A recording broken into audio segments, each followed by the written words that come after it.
So this is an interesting project I wanted to share with you guys. This is all of the birdcage tubing and the main cowl hoop tubing. This is everything you need apart from a chassis and suspension. So what you're looking at here is the whole birdcage, the whole cowl hoop.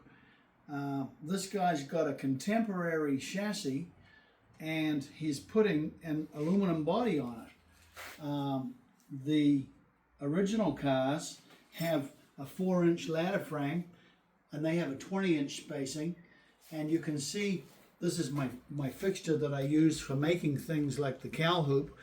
And then the contemporaries have a wider spacing on their tubes. They're about 2 1/4 inches wider on the main frame rails.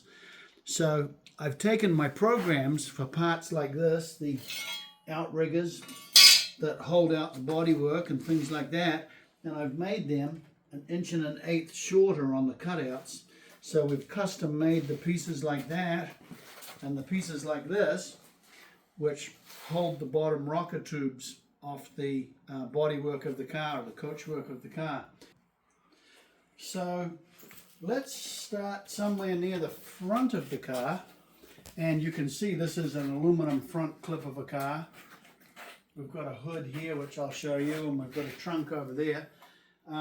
So something like this hood on the car, well, when we're all putting it together in order on the car, we'll start with that main cowl hoop, which holds up the windshield, the door hinges, and the steering column.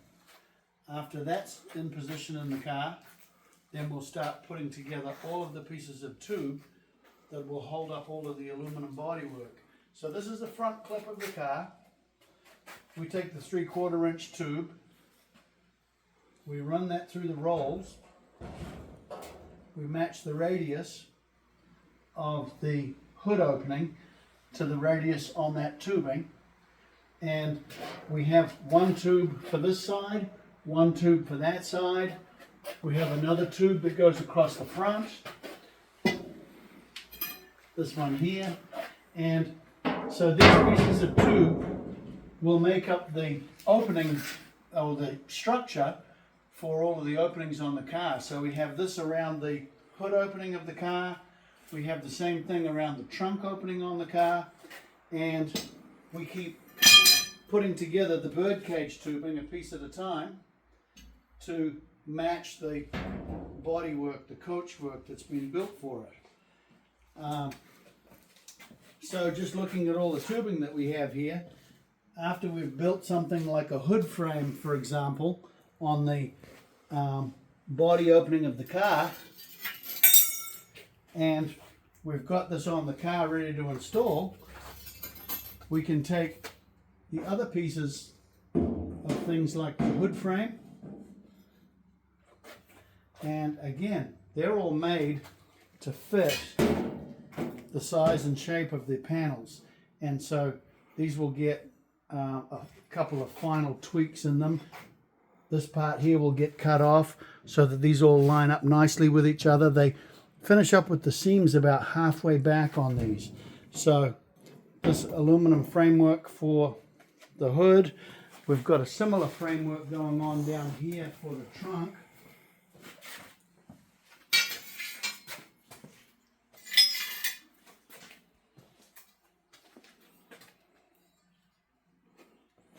So there's that side, and there is that side, and on the hood you saw that the seams were halfway on either side. On the trunk they're halfway top and bottom, and so these tubes are all made to fit nicely against the panels. That needs a little bit of a twist out there to line up perfectly. Here's the back bumper support tube. There's the 2 tubes to go either side of the trunk lid. There's the front of the trunk opening. Tubes like this are a really difficult thing to make because you can see there's a bend in every direction. And this is the one that goes around the back of the cowl opening on the car. And so that's, got three-dimensional bends going on left, right, and center. We've got the latch plates.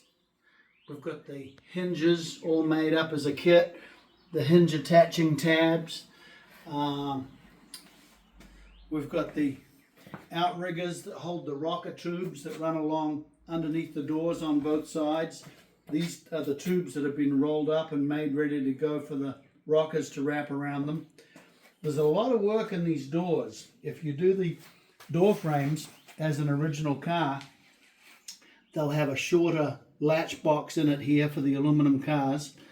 They have 3 tubes in them for the ferrules. On the 427s, they have a gusset front and rear.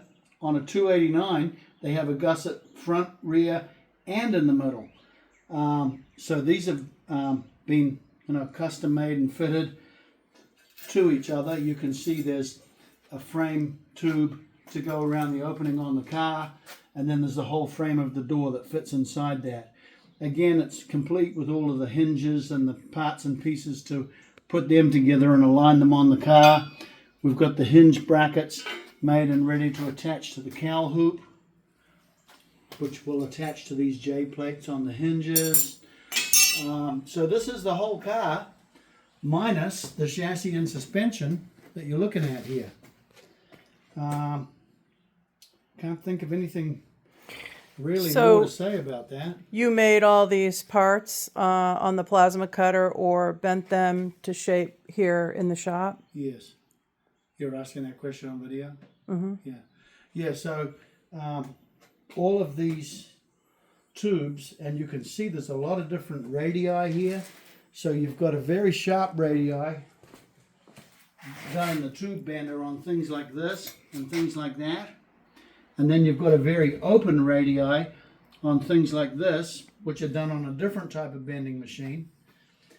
And then you have the long, gentle curves of things like this, which have been done in the rolls. And so there's a lot of different pieces of equipment required to make all of these pieces and to fit them all to each other.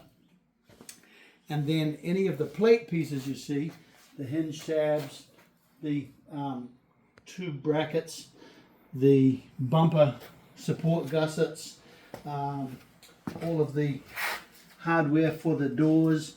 We have programs for all of that stuff. We have programs to do it for aluminum cars. We have programs to do it for fiberglass cars. So yeah, we have programs for all of these.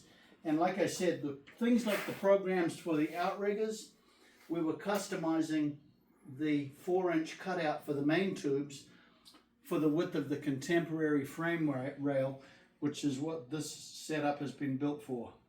So there it is. I thought that would be an interesting thing to show you. That is the full Birdcage to put a whole aluminum body together so that it can be installed on a chassis with suspension and steering and all of that good stuff. Thanks for watching.